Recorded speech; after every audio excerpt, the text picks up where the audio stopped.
On va parler aujourd'hui d'un problème très très important, très contemporain, bien que sa source soit dans la Bible, dans le Chumash. Et on va poser une question un peu bébête, c'est pas une question vraiment intelligente, mais la réponse est importante. La question est la suivante. On voit que Yitzhak Avinu, notre père, était un saint d'une hauteur spirituelle et à vote incompréhensible. C'est-à-dire que des gens qui parlaient avec Dieu, des personnes qui étaient arrivées à ressusciter les morts, des gens qui pouvaient ouvrir la mer en deux, des gens qui sont à des niveaux absolument incroyables. Et Yitzhak doit se marier, et Abraham dit ne prends pas une femme dans le pays de Canaan, en Israël, prends une femme d'où je viens, parce qu'ici, les personnes ont des mauvais traits de caractère, ils ont des mauvaises midotes. Bon, c'est très connu ce que dit le Rav Dessler, et pourquoi, alors qu'en vérité, en Canaan, ils faisaient moins d'idolâtrie que dans le pays de Chour, d'origine d'Abraham. Alors il dit une chose extraordinaire, il dit l'idolâtrie, c'est pas quelque chose qui passe, c'est pas torachti, c'est pas héréditaire. C'est-à-dire que quelqu'un, l'idéologie, on peut avoir un père communiste, un fils fasciste, un petit-fils démocrate et un arrière-petit-fils athée. Et toutes les idées, les convictions personnelles sont justement personnelles, elles ne sont pas héréditaires.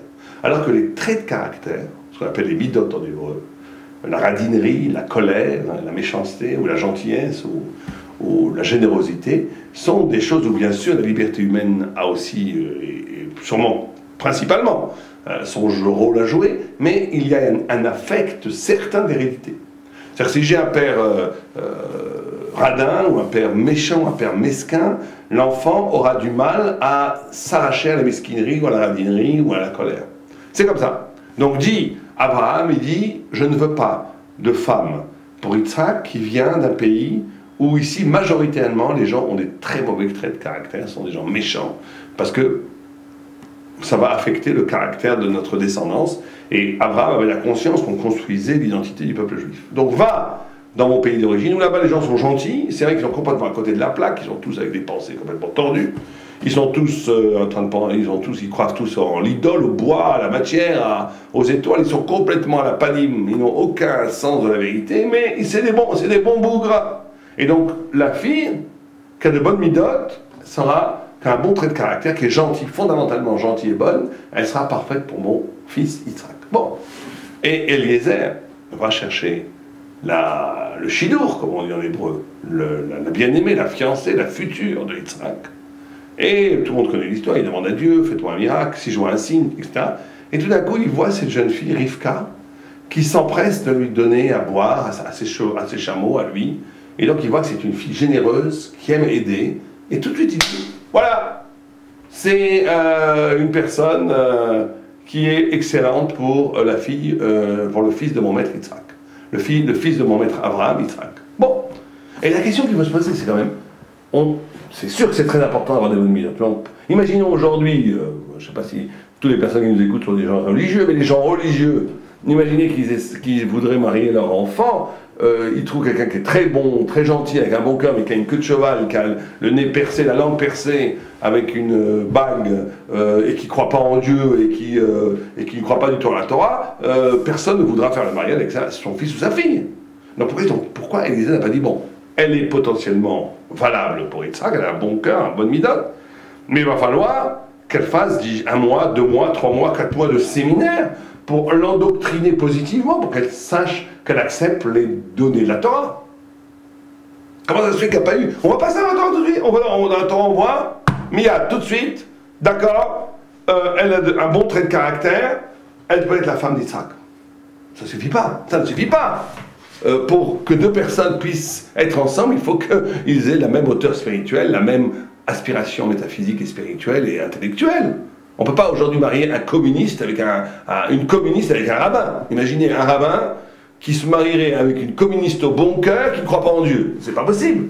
Or, n'importe quel rabbin aujourd'hui par rapport à Yitzhak n'est même pas 1 milliardième de la hauteur de la spiritualité d'Yitzhak.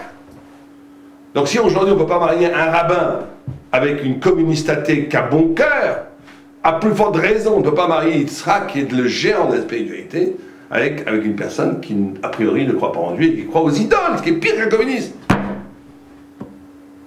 On a rien contre les communistes. Il y a certains communistes qui veulent le bien, le partage des biens, c'est très bien. Mais bon, l'idéologie communiste est athée. Donc ça, c'est le côté négatif du communisme. Et donc, il faut comprendre cette idée-là. Comment ça se fait? Alors, dit le Chazon Ish, dans un texte splendide, il dit une chose extraordinaire. Il dit, j'ai pas le texte sous les yeux, c'est dommage, mais je vais essayer de me rappeler par cœur.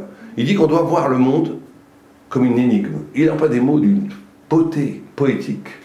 Le Chazon Ish, derrière Hagab, était un très grand écrivain. Je veux dire, même quelqu'un qui ne croit pas en la Torah, l'écriture du Chazon Ish est comparable, bien sûr, à la profondeur, c'est l'Avdil, mais on va dire que l'écriture, c'était un très grand écrivain dans l'écriture elle-même. Et il écrit là-bas que le monde doit être vu comme une énigme, et que je dois être stupéfait, que toute personne doit être presque anéantie face à l'énigme de la présence du monde. Pourquoi y a-t-il de l'être plutôt que rien? Et il dit que si on posait cette question jusqu'au bout, on irait jusqu'à l'évanouissement, Hachimit Aleph.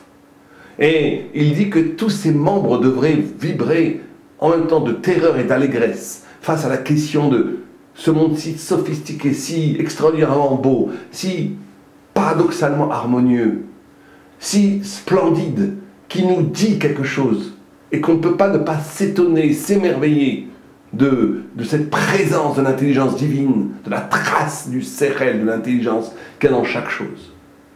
Et il rajoute juste un petit mot, très souvent les gens citent ce Chazon Ish qui est magnifique, c'est à la fin de la Halachot Tahorot, et ils l'ont ressorti dans un livre qui s'appelle Emunah Bitachon, qui n'a pas écrit le Chazon Ish, les gens se trompent, c'est des recueils de ses propos, c'est un très beau livre, ce petit livre, Emunah Bitachon, et le Makor c'est à la fin de Tahara, et on regarde là-bas, c'est là où il dit ça, il dit par contre il rajoute une petite phrase, qui passe inaperçue, et il dit, et cette extraordinaire expérience de l'interrogation et de l'étonnement face au monde n'est possible que si on est capable, je ne me rappelle plus exactement les mots, leitpater miranene atanagim, ou quelque chose comme ça, en deux cas, de s'arracher du plaisir et de l'abrutissement du plaisir du monde.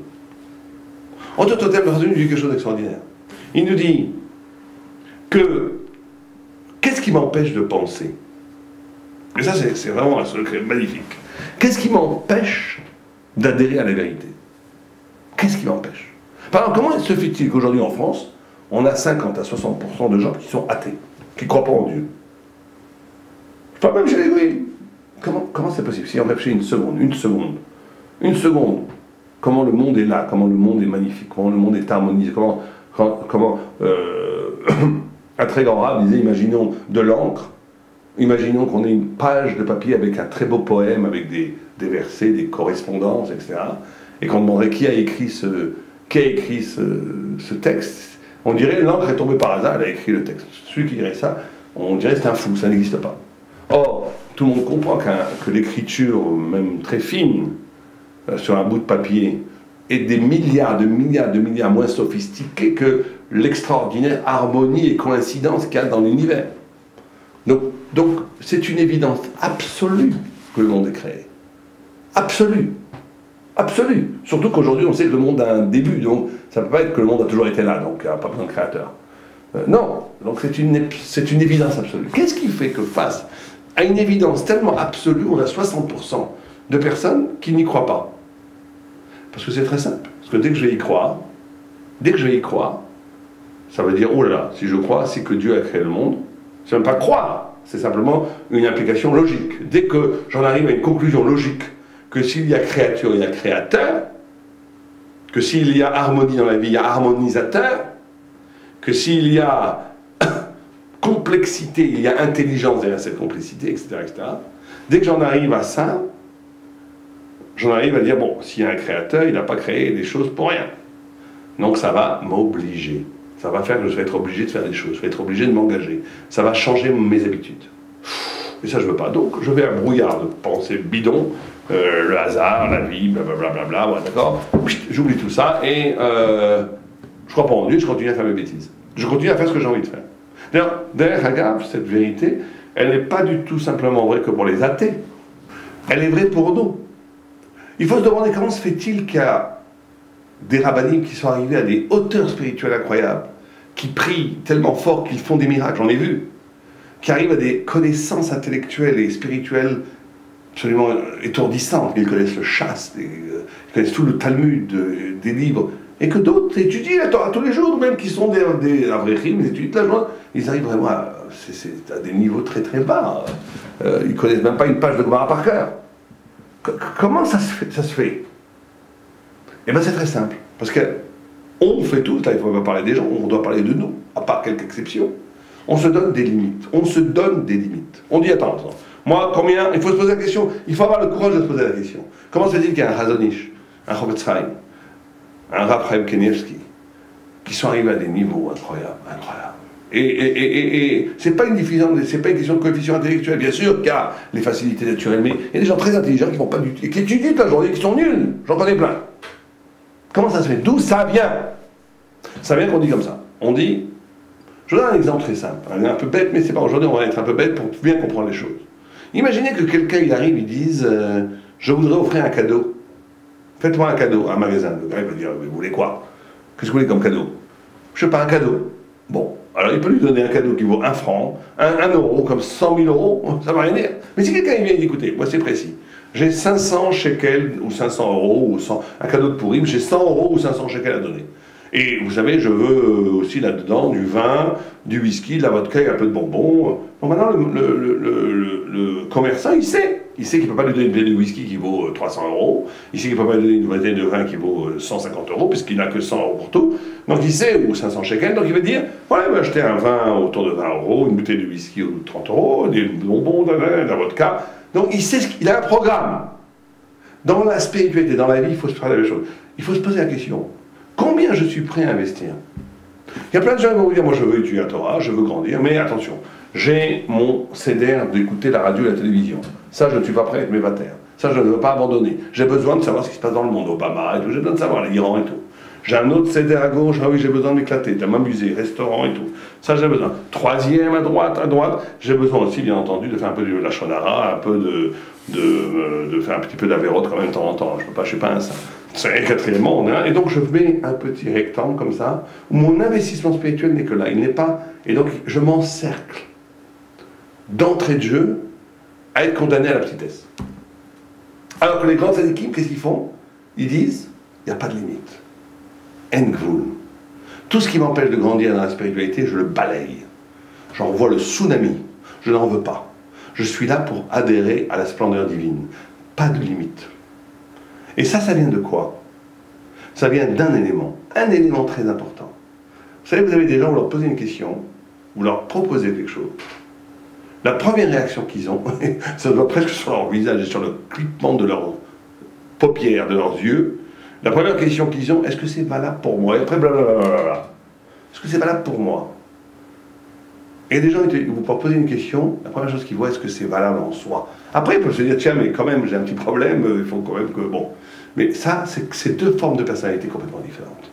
Il y a des personnes dont le centre de gravité, c'est quand même toujours. Donc ça les bloque complètement, ça les enferme. Ils ne pourront jamais aller très loin, parce qu'ils ne sont toujours qu'avec eux-mêmes. Il y a des gens, et vous voyez, ça c'est extraordinaire de voir ça. C'est extraordinaire de voir comment une générosité va permettre une aisance intellectuelle et spirituelle. Et même intellectuelle. Quelqu'un qui est égoïste, égotiste, qui ne pense toujours qu'à lui, il va être très limité intellectuellement, même s'il est très intelligent. Parce qu'il va toujours revoir que son intérêt. Donc, il n'est pas capable de s'ouvrir à des problématiques, d'éplucher tous les intérêts. Oublie. Vois le problème tel qu'il est. Analyse le problème. En d'autres termes, il n'y a pas de vraie analyse sans générosité, sans dépossession, sans être capable de s'arracher à soi-même.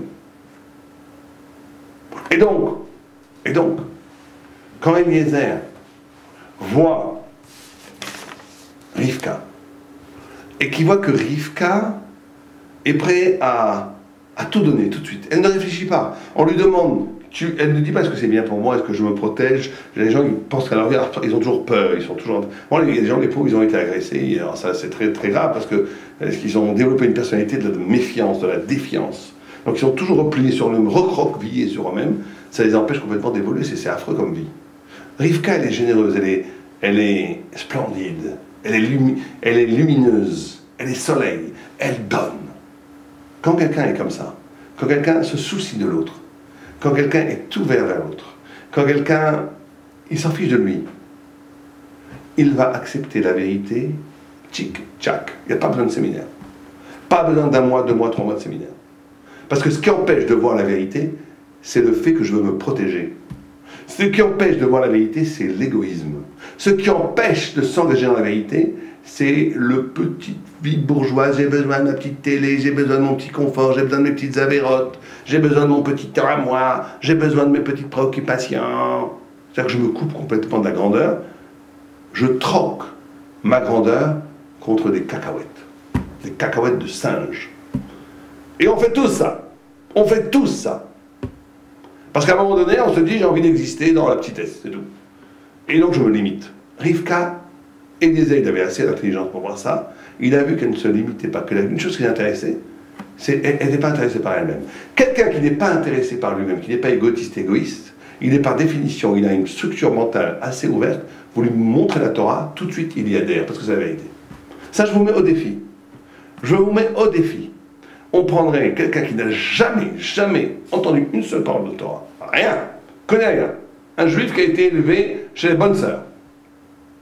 Complètement à l'ouest.